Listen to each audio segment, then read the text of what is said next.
찬송하리로다. 찬송하리로다. 하나님 곧 우리 주 예수 그리스도의 아버지께서 그리스도 안에서 하늘에 속한 모든 신령한 복을 우리에게 주었으되. 아멘. 하나님께서는 우리에게 복을 주십니다. 주님과 함께 복을 주십니다.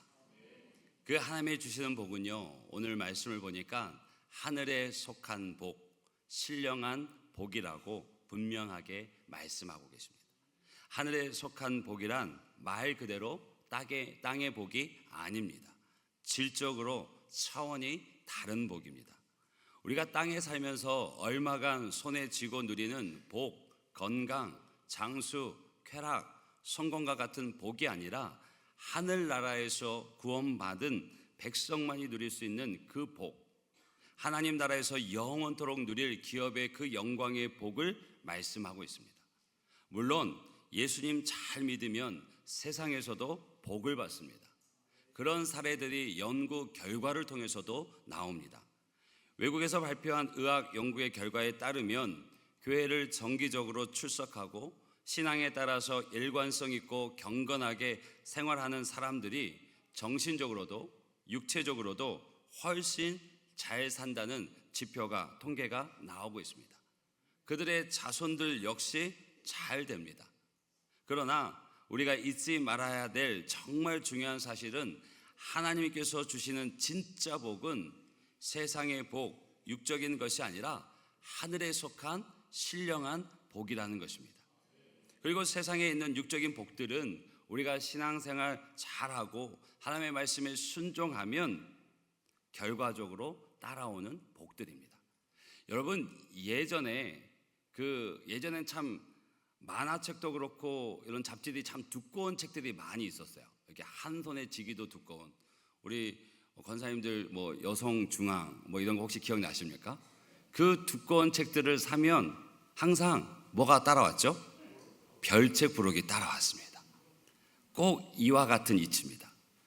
주님을 만나면 주님의 복을 누리는 이들은 별책 부록과 같은 세상의 복이 따라옵니다.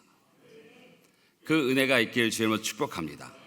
하나님께서 자기 이름을 걸고 약속하신 복은 우리가 예수님을 믿고 얻는 구원입니다. 그 구원을 누리는 자들이 이 땅에서도 하나님의 복, 이 땅에서 주님께서 채우시는 복을 누리는 줄 믿습니다.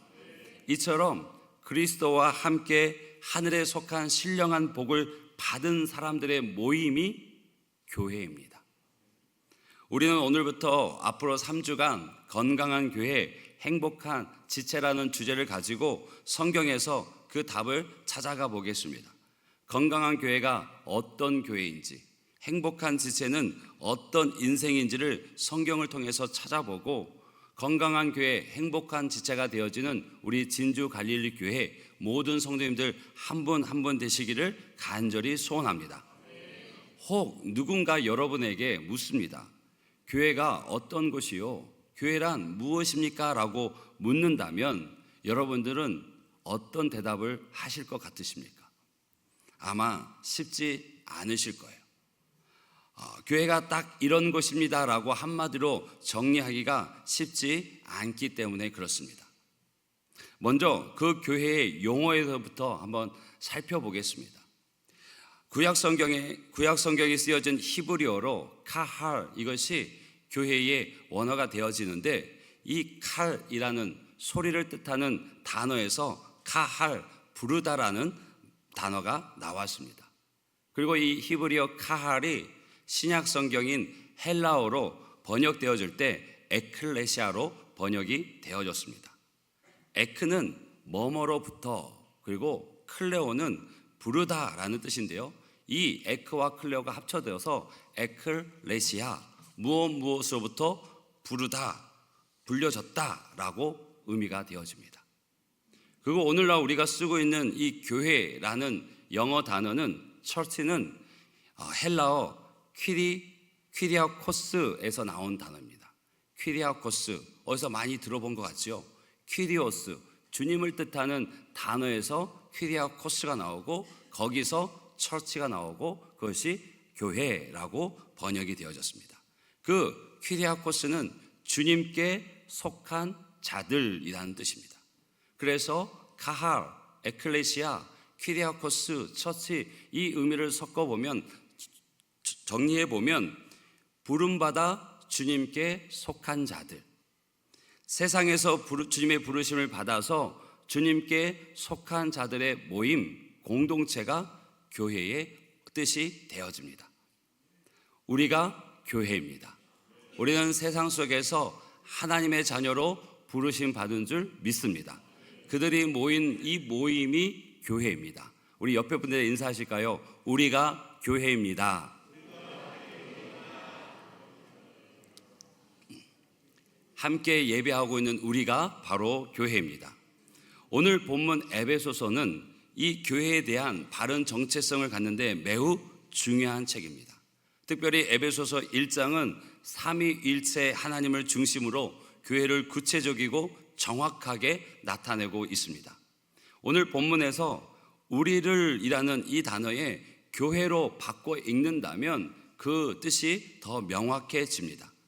설교 중에도 우리가 교회와 혼용되어서 아마 쓸 것입니다.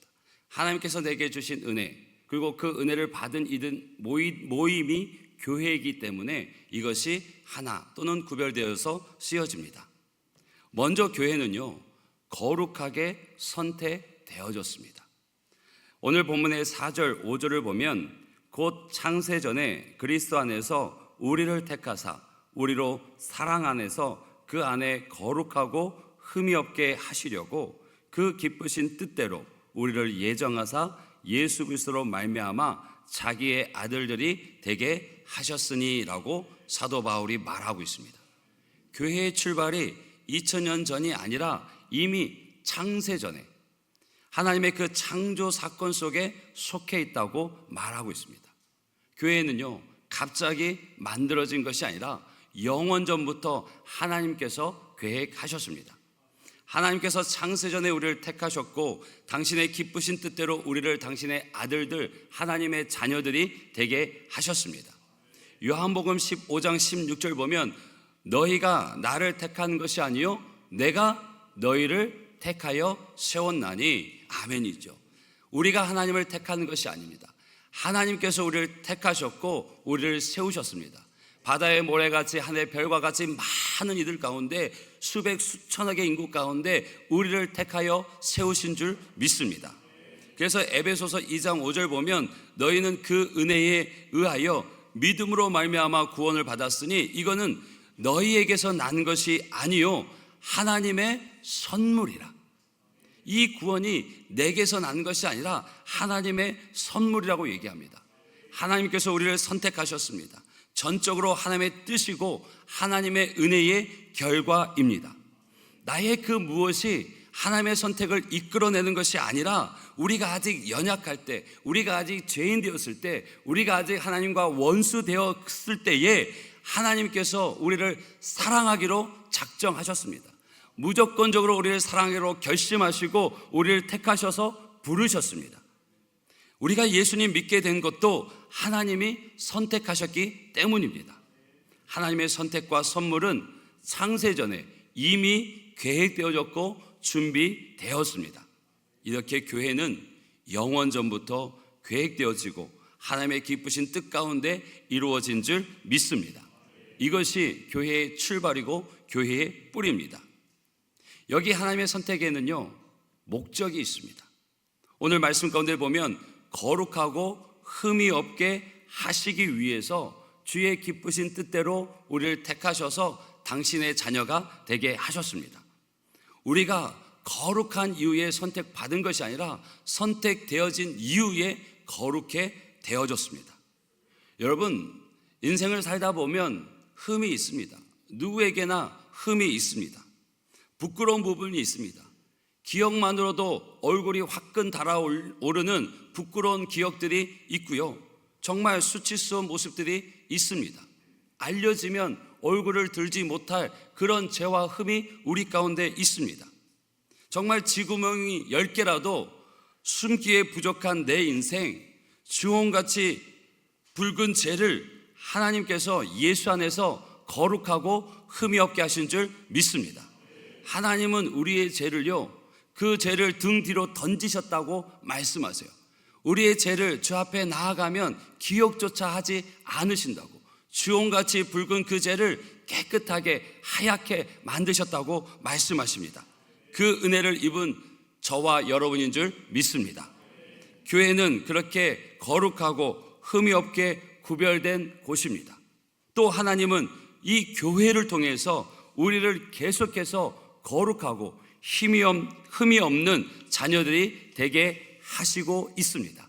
그 은혜를 누리는 우리가 되길 주님으로 축복합니다. 두 번째로, 교회는 피로 구속받았습니다. 7절을 보게 되어지면 우리는 그리스도 안에서 그의 은혜의 풍성함을 따라 그의 피로 말미암아 속량 곧 죄사함을 받았느니라. 아멘. 피로 구속받은 교회입니다. 특히 이 교회를 세우시기 위해서 하나님께서 대가를 지불하셨습니다. 그 대가는 예수 그리스도입니다. 교회는 이 엄청난 대가로 세워진 곳입니다. 하나님께서는 그의 피로, 그 아들 독생자 예수 그리스도의 피로 우리를 구원하시고 세우셨습니다. 당신의 자녀의 생명을 내어주고 우리에게 생명을 주셨습니다. 교회가 세워진 그 이유가, 그 대가가 하나님의 아들이었습니다. 이사야서 53장 5절 보면 그가 찔림은 우리의 허물 때문이요 그가 상함은 우리의 죄악 때문이라. 그가 징계를 받음으로 우리가 평화를 누리고 그가 채찍에 맞음으로 우리가 나음을 입었도다. 아멘. 주님은요, 죄가 없으신 분이에요. 그런데 우리의 허물 때문에, 우리의 죄악 때문에 찔림을 받으시고 상함을 입으셨고요, 그가 징계를 받음으로 우리는 평화를 누리게 되어지고 그가 채찍에 맞음으로 우리가 나음을 입게 된 것입니다. 이것이 복음입니다. 이런 엄청난 십자가의 고난이 있었기에 우리가 구원받을 수 있었습니다. 주님의 이 십자가 죽음으로 말미암아 이 땅에 교회가 세워진 것입니다. 거저 어떻게 가다 보니 세워진 것이 아니에요. 창세전에 계획하시고 그 교회를 세우시기 위한 대가로 예수 그리스도께서 십자가의 죽으심으로 말미암아 교회가 세워졌습니다. 사도행전 20장 28절 보면 여러분은 자기를 위하여 또는 온 양떼를 위하여 삼가라. 성령이 그들 가운데 여러분을 감독자로 삼고 뭐라고 나옵니까? 하나님이 자기 피로 사신 교회를 보살피게 하셨느니라. 교회를 뭐라고 얘기합니까? 하나님이 자기 피로 사셨다 얘기해요. 이것이 교회입니다. 하나님이 당신의 아들 그 생명을 내어놓으심으로 세워진 것이 교회입니다. 세상에 이런 것이 어디 있습니까? 이보다 더 높은 가치를 가진 기관이 있습니까? 없습니다. 교회는 세상의 그 어떤 단체나 조직과는 확연하게 구별이 되어집니다. 교회는 예수 그리스도의 그 피로, 하나님께서 피로 사신 교회입니다. 그렇기에 교회를 대하는 우리 태도가 다를 수밖에 없습니다. 무엇보다도 하나님께서 교회를 너무나 귀중하게 여기셔요. 여러분들이 삶 속에 가지고 있는 그 어떤 물건, 그 무엇이 있든지 그것에 높은 대가를 지불하고 사셨다면 그것이 어찌 소중하지 않겠습니까? 하다못해 옷 하나를 사도 그냥 쌍맛에 산 옷과 정말 의미 있는 자리에, 기억될 자리에 입으려고 조금 욕심내서 샀던 그 옷 관리를 동일하게 하십니까? 저도 그렇게 안 합니다. 좀 가벼운 옷은 이렇게 던지고 옷걸이에 걸지만 그런 옷은 뭐 이렇게 비싼 옷은 아니지만 주일에 입는 옷은 벗자마자 옷걸이에 걸어두고 먼지 털고 드라이하고 그렇습니다. 대가를 지불했기에 하나님이 그토록 교회를 소중히 여기시고 사랑하십니다. 그러니 우리가 그 교회를 대하는 태도가 달라질 수밖에 없습니다. 또 이 사도행전 20장 28절은 목사에게 주어진 말씀입니다. 목사에게 주어진 임무가 매우 엄중합니다. 이 교회를 섬기는 목사가 적당히 목회하려고 하면 안 된다는 것이죠. 적당히 사람 보이기에 좋은 대로, 또 자신이 편한 대로 그것을 하면 안 된다는 것을 알려주는 거죠. 성도들의 신앙의 성숙, 믿음의 진보를 위해서 끊임없이 그 성도의 이름을 부르며 기도하고 하나님의 말씀을 가르치고 섬기는 것이 목사의 임무입니다. 그런데 이것이 목사에게만 해당되는 말일까요? 아닙니다. 오늘 말씀을 보면 자신을 위해서, 또 하나님께 귀중히 여기시는 교회를 세우기 위해서 모두가 그 말씀을 사모해야 되고, 하나님을 알아가는 그 지식에 힘을 내야 되고, 그 말씀에 생명을 거는 자들, 그들이 곧 교회요, 교회를 사랑하는 자들임을 말씀하고 있습니다.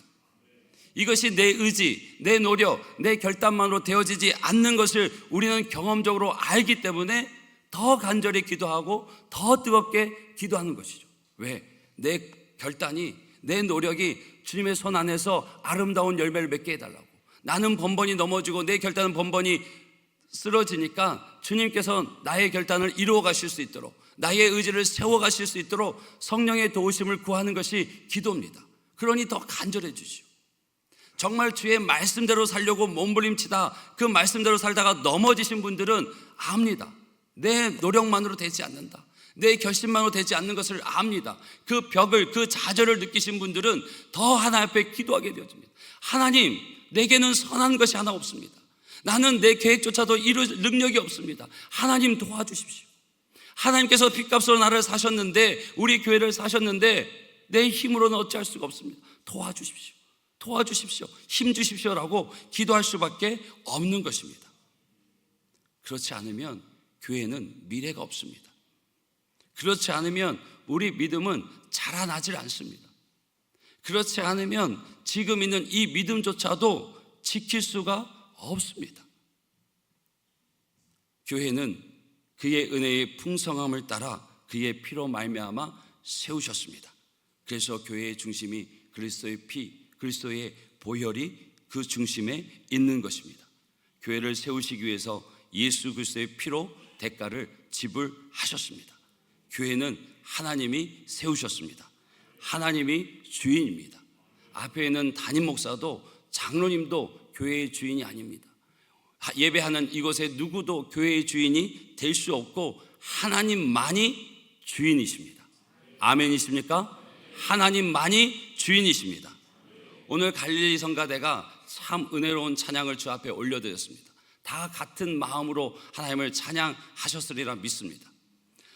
보면 우리 김나라 집사님이 지휘자로 계시고, 또 우리 귀한 성가대 분들이 그 지휘에 맞춰서 주님을 찬양했습니다. 담임 목사의 위치는 어디쯤 될까요? 퀴즈입니다.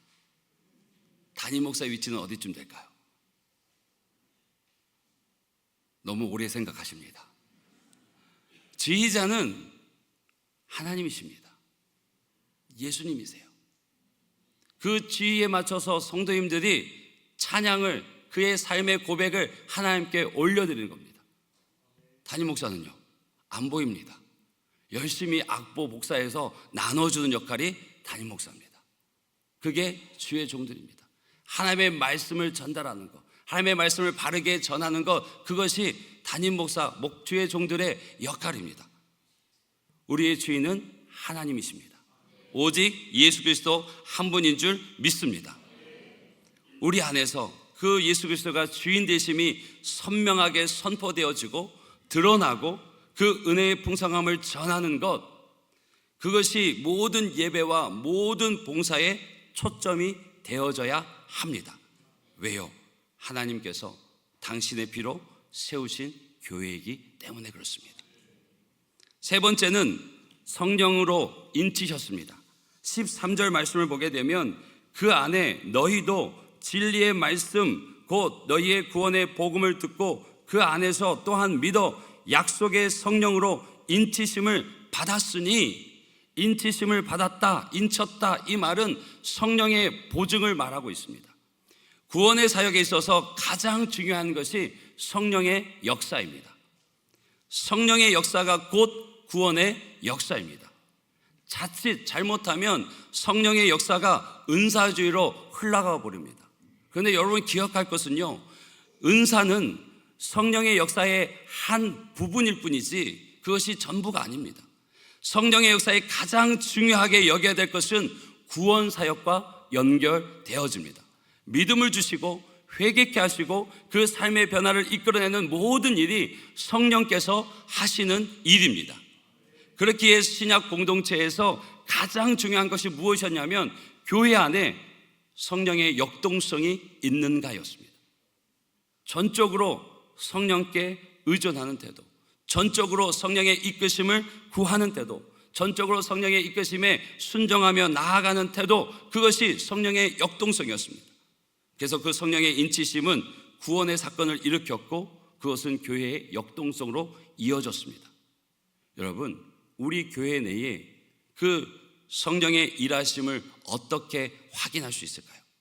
많은 것들이 있을 수 있지만 지금 우리 교회 안에 구원의 사역이 일어나고 있는가, 이것이 기준입니다.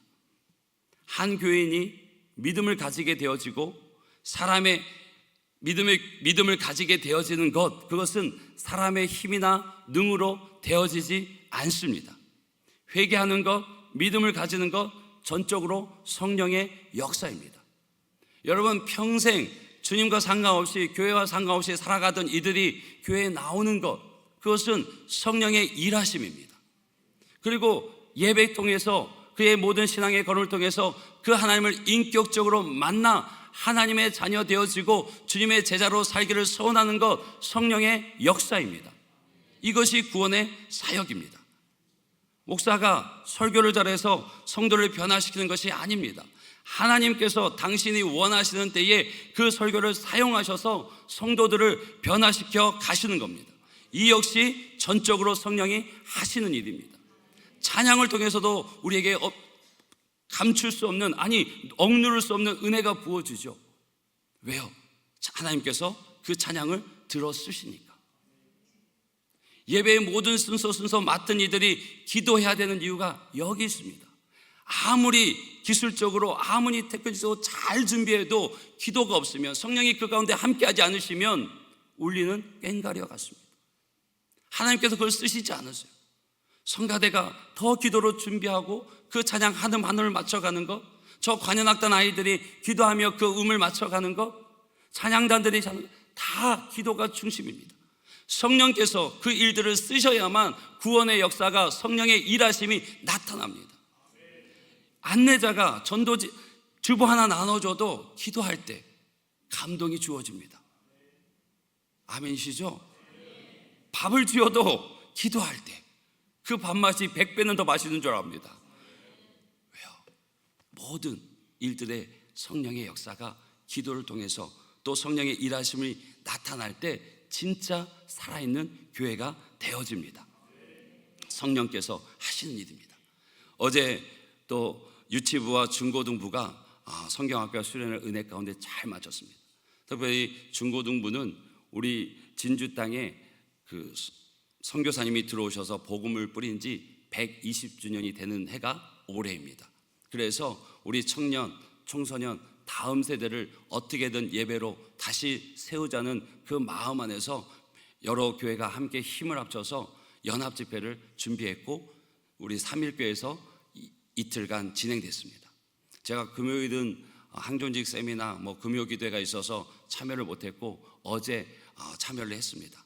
우리 홍 목사님도 보고 싶었고 우리 부장님, 선생님들도 좀 만나 격려하고 싶었고 무엇보다도 우리 애들을 좀 보고 싶었습니다. 그래서 마지막 집회 함께 참석하면서 정말 깊이 저들을 중보하고 왔는데 그 집회를 하기 전에 좀 시간이 있었습니다.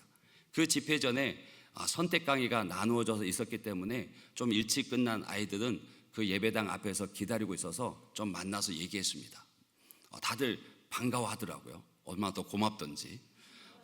옆에 또 다른 교회 목사님이 있었는데 우리 애들이 저를 보자마자 쌩까고 대면했다면 참 그랬을 텐데 그래도 감사하게 우리 애들이 제 면을 세워줬습니다. 반가워해 줬습니다. 그러면서 물어봤어요. 힘들지? 은혜 많이 받았니? 그랬더니 다들 좀 힘들지만 괜찮다고. 근데 그 중에 한 녀석이 이래요. 목사님, 신기해요. 어제 저녁 집회 때 말씀 듣는데 눈물이 나요. 왜 나는지 모르겠어요. 그 예배 찬양하는데도 눈물이 계속 났어요. 이상해요. 가슴이 뜨거웠어요. 이상해요. 성령이 하시는 일인 줄 믿습니다. 이것이 구원의 역사고, 성령께서 그 못 모르는 그 중학생 아이의 마음을 만지셔서 하나님의 은혜를 경험케 하신 줄 믿습니다. 성령이 인치신 교회입니다. 마지막으로 예배하는 교회입니다. 제가 축복해드렸던 3절의 말씀 그 시작이 찬송하리로다, 찬송하리로다. 그리고 6절에 보게 되어지면 그의 은혜의 영광을 찬송하게 하려는 것이라. 또 12절 보면 그의 영광의 찬송이 되게 하려 하심이라. 14절에도 그의 영광을 찬송하게 하려 하심이라. 사도 바울이 지금 무엇을 고백합니까? 찬송하리로다, 찬송하리로다, 찬송하리로다. 3절에서 4절에서 동일하게 그 삼위일체 하나님을 찬송하고 있습니다. 이 구원의 역사 뒤에는 반드시 예배가 연결되어집니다. 바울은 그 주체할 수 없는 감격을 가지고 지금 에베소서를 쓰고 있습니다. 그리고 그 감격이 이어져 있어요. 이것이 바로 예배입니다. 예배는요, 하나님이 하나님 되심을 아는 것이 예배입니다. 하나님의 존재, 하나님의 속성, 하나님의 행하심을 아는 것, 그것이 예배입니다. 그래서 하나님에 대해서 더 많이 알면 알수록 하나님의 존재에 대한 이해심이 높을수록 예배는 더 깊어집니다. 하나님을 모르고는요, 예배가 드릴 수 없고 예배자가 될 수가 없습니다. 결국 구원의 감격과 기쁨으로 드려지는 예배는 복음을 경험하고 삼위일체 하나님이 누구신가를 분명히 아는 사람들에게 주어집니다. 예배는요, 살아있는 하나님을 인격적으로 대하는 영과 영의 만남입니다. 이것이 교회에서 매우 중요해요. 이런 면에서 제자훈련과 예배가 굉장히 연관이 깊습니다. 제자훈련은 단순히 어떤 훈련, 성경 공부로 그쳐지는 것이 아니라 하나님을 알게 함으로써 성도를 최상의 예배자로 세우는데 그 목적이 있고, 그 목적을 이루는 것이 교회의 존재 이유입니다. 단순히 신자, 단순히 무리가 아니라 제자, 증인이 되게 하는 것이 교회의 존재 이유이고 목적입니다. 하나님이 우리를 창조하시고 변화시킨 목적은요, 하나님을 예배하기 위함입니다. 그래서 예배가 죽으면 교회가 죽은 거예요. 다른 것이 잘 되어도 공적 예배가 살아있지 않는다면 교회는 침체됩니다. 예배는 교회의 중심에 있어요. 그런 점에서 여러분 스스로 내가 얼마나 깊은 예배를 경험하고 있는지 자문해 보십시오. 내가 그 예배를 얼마나 사모하고 있는지, 그 주님을 만나는 것을 얼마나 간절히 바라고 있는지, 예배의 그 원함이 무엇인지 한번 자문해 보십시오. 예배의 깊이는 끝이 없습니다. 늘 예배에 대한 목마름이 우리 안에 있어야 할 줄로 믿습니다. 요한복음 4장에 보면 수가성에 사마리아 여인이 나옵니다. 그는 목마름이 컸던 여인이에요. 정말 잘 살아보려고 행복하게 그 인생 살려는 노력들이 오히려 그 여인의 인생을 기구한 인생으로 만들어버렸습니다. 과거에 5 남편이 있었고 지금 살고 있는 남편, 아니 그 남자와 동거하고 있습니다. 그녀가 겪는 고난, 고통은 가늠조차 하기 힘듭니다. 자다가도 깨어서 몇 번이고 눈물을 흘렸을 그런 상황입니다. 당연히 이웃도 없고요, 당연히 사람 만나는 것이 두렵습니다. 어찌 보면 이 여인은 사는 것조차 기적입니다. 그랬던 그녀가 다른 사람들의 눈을 피해서 인적이 드문 가장 뜨거운 정오에 물을 들어 우물가로 나아갑니다. 거기서 예수님을 만납니다. 예수님과 한동안 대화하다가 그 여자의 마음에 놀라운 변화가 생깁니다.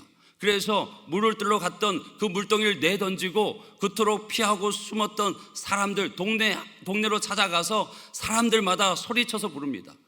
내 죄를 알고 있는 이가 있다. 우리가 기다리던 메시아가 있다. 와서 그를 봐라. 그가 진짜 메시아다 라고 외쳐요. 그래서 동네 사람들을 다 이끌고 주님께로 나옵니다. 그리고 주의 말씀을 듣습니다. 도대체 주님과 무슨 대화를 했기에, 주님과의 만남이 어떻게 그를 변화시켰을까? 그녀의 관심은요, 철저하게 육적인 것이었습니다. 철저하게 세상의 목마름에 함몰되어져 있었습니다.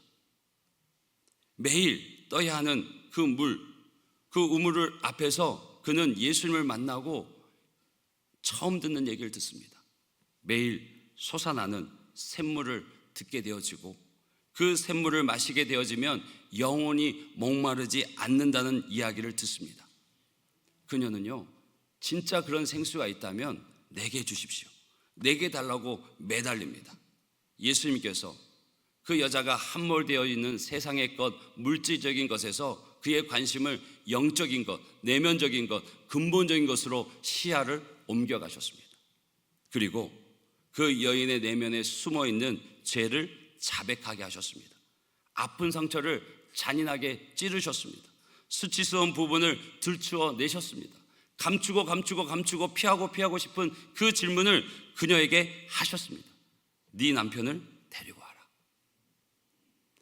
여인은 없다고 말하지만 주님은 정확하게 말씀하십니다.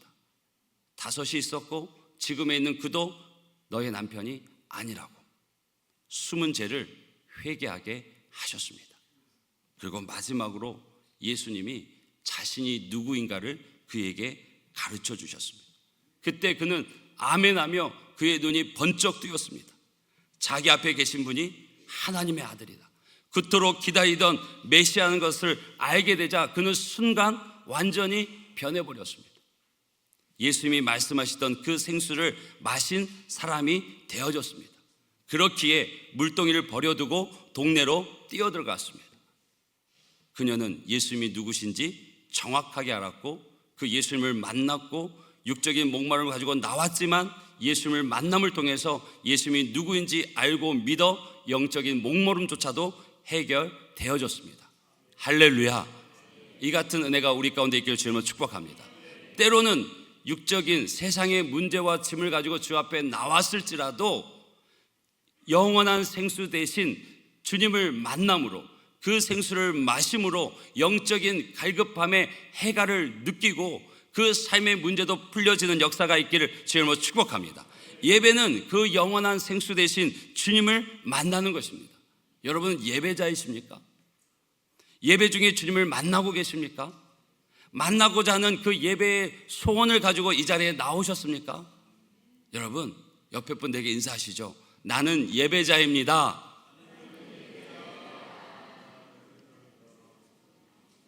우리는 예배자입니다.